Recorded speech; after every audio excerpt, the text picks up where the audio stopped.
आदरणीय प्रिंसिपल साहब और मेरे साथी शिक्षक और प्यारे बच्चों, आज एक शब्द है, सिंगल वर्ड है, जिसके लिए हम सब यहाँ पे बैठे हुए बहुत अच्छे परफॉर्म कर रहे हैं। तो पहले तो साथी टीचरों को बहुत बहुत शुभकामनाएं, जिन्होंने बहुत ही शॉर्ट नोटिस पे इतनी ज़बरदस्त परफॉर्मेंस करा। और जो बच्चे सामने बैठे हैं और जो इधर परफॉर्म कर रहे हैं, वो सामने वाले भी सोचे कि कल हमें भी यहाँ होना है। ये हमें जिद होनी चाहिए कि हमें भी कल ऐसा ही परफॉर्म करना है। तो एक शब्द है बच्चों, जिस पर आज ये सब प्रोग्राम आपका चल रहा है, माँ। ये एक अनमोल शब्द, इसकी बहुत सारे राइटर हुए, बहुत सारे पोएट हुए, जिन्होंने इस शब्द को बहुत तरीके से परिभाषित करा, पर इसकी अलग अलग मन से अपने ही निकलती है परिभाषा। इसकी सौते अपनी परिभाषा हर एक के मन में अलग है। आपके लिए माँ अलग है, मेरे लिए माँ अलग है, और अगर जाए तो पूरे ब्रह्मांड को माँ ही चला रही है। तो इसकी कोई फिक्स डेफिनेशन नहीं है, पर जितना भी माँ को पढ़ोगे वो एंडलेस टॉपिक है जो कभी खत्म नहीं होगी। जब सुबह हमारी आंख खुलती है और तब तक हम सोते हैं, तब तक अगर हमारी कोई चिंता कर रहा है तो वो हमारी माँ है। अगर हमारे शिक्षक साथी हैं, इनकी भी कोई चिंता कर रहा है तो वो भी माँ है। तो माँ एक ऐसा शब्द है, और मैं चाहूंगा कि सारे बच्चे, क्योंकि कि सब कुछ चलता रहेगा, बहुत सारे लोग आएंगे, बहुत सारी बात कहेंगे। एक प्रॉमिस आज मदर डे पे करेंगे कि कभी झूठ नहीं बोलेंगे। किससे? अपनी मम्मी से, अपनी माँ से। ठीक है? तो आप सब लोग अपने मन में सोते ही एक प्रॉमिस करिए और बोलिए कि हम प्रॉमिस करते हैं कि हम कभी भी अपनी माँ से झूठ नहीं बोलेंगे। अगर हम कोई गलती भी करते हैं तो अपनी माँ को जाके बताएंगे कि मम्मी आज हमसे ये गलती हुई है।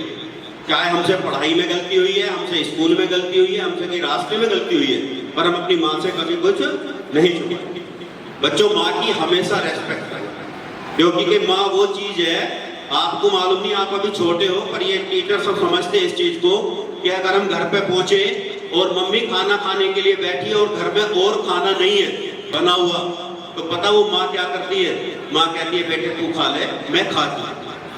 और पूरे दिन भूखा रह जाएगी, और अपने बेटी बेटे को, अपने बच्चे को माँ कभी भूखा नहीं रहेगी। ये तो इंसानों की बात है। अगर हम पशु पक्षियों में जाएंगे तो माँ शब्द की व्याख्या अगर मैं आपको सुनाऊंगा तो आप रोने लगोगे।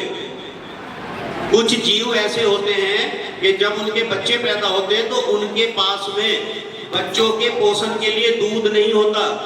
वो कीड़े मकोड़े लाके बच्चे की चोंच में नहीं डाल सकते। तो तुम्हें पता क्या होता है? वो माँ अपने उन बच्चों को अपनी पीठ पे बैठाती है और वो बच्चे उसके शरीर को खाना शुरू करते हैं। और जब तक वो बच्चे बड़े होते हैं, चलने की पोजीशन में होते हैं, वो जीव अपने सोते ही खत्म हो जाता है, उसके बच्चे ही उसे खा लेते हैं। तो माँ तो ऐसी चीज है जो खुद को खिला देती है अपने बच्चों को, और अपने बच्चों पे कभी आंच नहीं आने देती। तो आपके शिक्षक ये भी आपके माँ का ही रूप है। जितने भी आपकी टीचर आपको पढ़ा रही है, देखते हो कितने प्यार से कि आपको, उनका मन भी करता है कि आपको स्लैप कर दें, पर फिर उनका हाथ उठता है और रुक जाता है। क्यों रुक जाता है? क्योंकि वहां से भी एक दया आ रही है, माँ की भावना अंदर से आ रही है।